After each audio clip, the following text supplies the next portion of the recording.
Le gouvernement ghanéen a décliné l'offre de MTN Ghana de 20 millions de cédis, soit 1,8 million de dollars, une dotation de MTN qui dit vouloir soutenir les Ghanéens rentrant d'Afrique du Sud, victimes de violences et d'attaques xénophobes. Selon les autorités ghanéennes, une dotation financière adéquate pour l'évacuation en cours et la réintégration des Ghanéens rentrant d'Afrique du Sud est totalement assurée par le pays.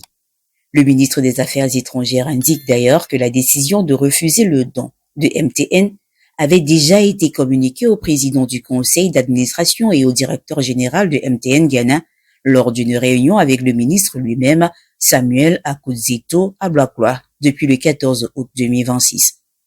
Mais le gouvernement indique qu'il a bien l'impression que MTN voudrait lui forcer la main en rajoutant 10 millions de cédis supplémentaires aux 10 millions précédemment évoqués il y a quelques jours.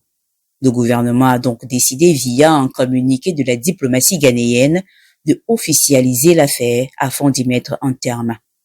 Il déclare qu'il reste engagé à financer intégralement l'exercice d'évacuation et à fournir une aide à la réintégration de chaque Ghanéen rentré d'Afrique du Sud. Le gouvernement indique entre autres qu'un compte rendu complet du coût total de l'évacuation serait publié une fois que l'exercice arriverait à son terme, dans un souci de transparence et de responsabilité nationale. De MTN Ghana, de Goldfield Ghana ou encore de Absa Bank Ghana, on parle de près de 17 entreprises sud-africaines basées au Ghana. Ces récentes années, le Nigeria et le Ghana sont devenus les principaux générateurs de liquidités du groupe MTN, envoyant au total 9,3 milliards de rand au groupe seulement au premier semestre de 2026. Selon les résultats publiés le 24 août dernier, les sociétés opérationnelles de MTN ont transféré 13,9 milliards de rand au groupe au cours des 6 mois se terminant en juin.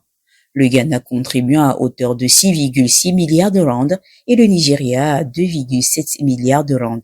Ensemble, ces deux marchés ouest-africains représentent 67% des liquidités totales transférées, loin devant l'Afrique du Sud elle-même qui n'a envoyé que 2,1 milliards de rand à MTN.